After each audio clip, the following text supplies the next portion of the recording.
I think the big change occurred in the 80s. For years, Argentina and Mendoza produced a lot of medium quality wine for domestic consumption. After that change in the 80s, where we started selling wines of higher quality to the external market, linked also to a decrease in consumption in Argentina, it pushed wineries to look for markets outside the country. That change made it so that smaller quantities were made at higher quality. So we started traveling to find different markets and different wineries. Some of them the pioneers, others joining in that new cycle during the 90s. Let Argentina position itself around the world with quality wines. With the eruption of Malbec, it was like the star wine that positioned us throughout the world. That made Mendoza, as you well said, a source of quality wines that was becoming more and more famous. Importers, tourists, and others during the 90s and early 2000s began to come in much greater volume. Now where we are today, we have gastronomy, hotels, high-level viticulture, not only in the quality of the wine, which is very good, but in all the experiences, which makes Mendoza a good travel destination. We are in Maipú, about 20 minutes away, 20 kilometers from the city of Mendoza. It is an area that, as you said, is further away from the mountain range. Therefore, we are at a lower altitude. That lower altitude in itself generates a bit higher of an average temperature and causes some strains like Cabernet and Malbec to have much more ripe fruit. That's very good for certain ranges of wine. It also helps to produce more quantity of grapes from this area of Maipú. It produces more grapes than in other areas of Mendoza. Of course, that climate is still not humid enough so that you can go without irrigation. Here you do it in a very typical way, that is by flooding. Here we see the canal. Here we are next to a small canal that you can see here. As you said, irrigation is by flooding, which means there are days of the week that we have the right to receive the water. Only during those days, you can open the gate so that water enters your property. Because of the unevenness of the ground, the water comes running towards where we are standing. So towards that end of the vineyard, there is a slightly higher altitude, and because of the change in altitude, the water comes running down to here. So you have these between each row of vines, right? Yes, we have one on each row of vines. We have a furrow like this in every sector of this vineyard. Particularly in Maipú, we irrigate in this way, here in this vineyard, and in other vineyards that we have. We also have drip irrigation, which is what is most common in Mendoza as well, drip irrigation and flooding. People tend to use drip irrigation more, to make more efficient use of water. What differentiates it from other areas further towards the mountain range is the fact that there is much less stone. It is less rocky. We have a little more sand and clay. That is what distinguishes the soil of Maipú more than anything, a soil that's clayey with some stone. It's different from the Cuyo Valley, where being more near the mountain range, there is more presence of stone. That impacts the way humidity is absorbed by the earth. While you have a sandier soil more towards the east in Santa Rosa, when it rains there, it absorbs the rain much faster. Here, the humidity is maintained. In fact, it has been watered recently and it's still very, very humid. Plus we are in the cold season. But overall, these types of soils maintain the humidity better. Being more clay, it retains more water. It is said that it is a cooler soil, which perhaps compensates for the higher temperature. The higher temperatures of the region, exactly. I understand that clay gives wines with more concentration, right? Yes, we have wines here that are very concentrated with fruit, as you well say. Another important aspect of that is linked to the age of the vineyards. Maipú is one of the traditional areas of origin of viticulture in Mendoza, along with Lujan de Cuyo. So, both in Maipú and Lujan, we have vineyards that are 60, 70, 80 years old. We have a 104-year-old vineyard in Lujan that also produces a fruit that has more concentration, accompanied as well with the characteristics of the soil and the climate. But the age of the vineyard also has a lot to do with it. This vineyard, for example, is 65 years old.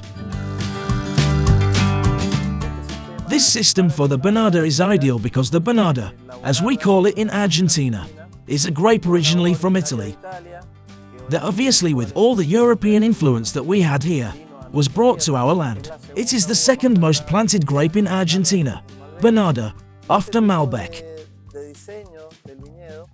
This type of vineyard design allows the grape to hang from here, and the foliage protects it from the sun, the direct sunlight.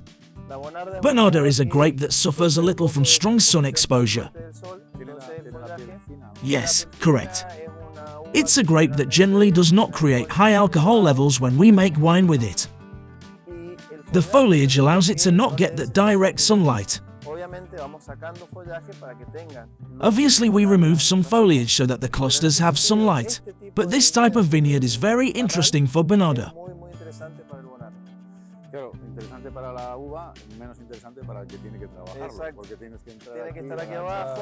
Well, either way, you take a basket, put it here, and collect the grapes. It's quite high. In fact, the tractor passes through here. It is a sufficient height that allows the tractor to do its work.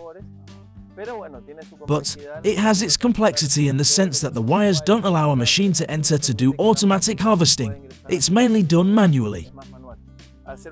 Being a mountain desert area, sometimes the weather begins to increase the temperature.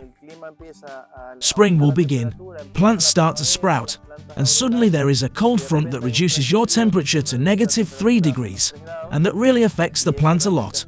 There are several options that can be used in that case. You can water the soil, you can use heaters, but hey, everything has a high cost and sometimes it is not achieved in time.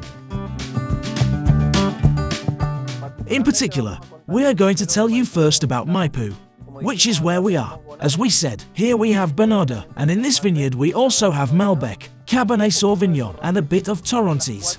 Those are the 4 strains that are here in Maipú. Basically, Maipú as a region is characterized a lot for this type of grapes that we have mentioned. So we could say that what this winery has in Maipú is projected to the rest of Maipú region. This is what is most common, the most traditional of this region. And which others? In other areas we have Cabernet Franc, Petit Verdot, and Sauvignon Blanc. Mi Terruno is a project that has a quite large range of products. Precisely as the name of our winery says, Mi Terruno, or our land, in our different lands, we find what is ideal for each vine. As we said before, this land we're on is good for Malbec, Cabernet, Bernarda, and Torrontés. This winery was built in 1969. In those times we worked more in volume, more quantity, and currently we work more on quality. To obtain more quality you need smaller volumes, which allows us to have the traceability of the grapes that come from the vineyard, which then become wine.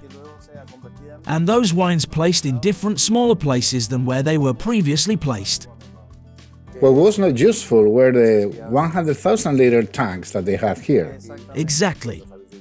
Here we have a very good example of a pool that used to hold 100,000 liters. But we did an engineering job placing concrete partitions inside that big pool, dividing it into 2. Just like we were saying before, to have smaller quantities and to let us diversify and track the grapes in each of the pools. Hey, that tiny mosaic that you see here is very difficult to find nowadays. If you want to make one today, it would cost you a fortune. Where does it come from? We were lucky that the family in its time who built this winery also had a Venetian mosaic factory, which is what they call that. As you say, nowadays it is used to decorate kitchens and swimming pools. It is very expensive. We were very lucky that the winery is practically completely covered with this. Although, it's not only for aesthetic, but also allows for hygiene on the walls, because it's basically a mosaic. You can wash it. Exactly, and it gives it a bit of color.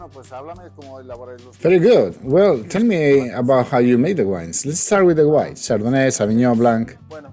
Well, for winemaking for whites, it is generally more in stainless steel tanks. These types of concrete and cement pools we use more for red wines. Also for young red wines, which obviously are from recent vintages, where the fruit shows a lot. And well, after the grinding and crushing processes of the grapes, they're stored in these concrete pools. For the white wines, as we said, are put in the stainless steel vats. We also then have the aging wine, which are put into oak barrels. So all the reds are fermented here? Yes, we have them here. Except for some reds that I sometimes use the barrels for, but very few. Most of it is here, in the tanks and in barrels. After being here for approximately 5 or 6 months, depending on where the grapes come from and what quality of wine we have, those go to the barrel. They can be in the barrel anywhere from 6 months to 2 years. Perhaps you explain that in the crianza room. Yes, let's go.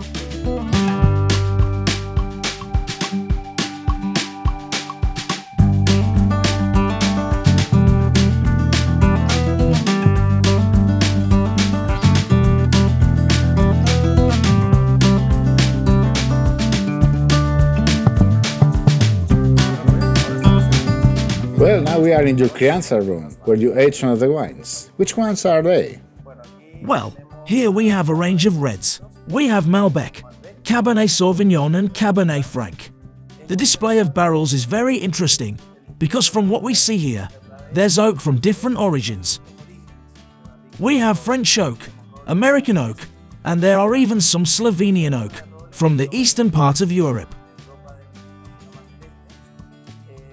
Each barrel gives us interesting results. For example, with Malbec we prefer to use American and French oak, depending on which vineyard we're using. With Cabernet Franc, we use French oak only, so that is very interesting. Do you have different toasts? Yes, different toasts. The main one is a medium toast. We also play around with a toasted plus and a less toasted option as well. We do this to give different characteristics to the wine. Another interesting thing is that here we have barrels that are containing the wine for a period of 8 to 9 months, or little more than 2 years, depending on the level of wine. All the wines that are here are wines from the ranges of premium to super premium. And how long does aging last, more or less? Anywhere between 9 and 26 months would be the minimum and maximum. Right now people don't want to give so much presence to oak. Are you guys following this trend? Exactly. There is a tendency to highlight the fruit. In fact, our winery focuses on the presence of the fruit a lot. Even in wines that have been in the barrel for 2 years. We want the fruit to be felt, tasted and enjoyed in the wine. That is very important to us.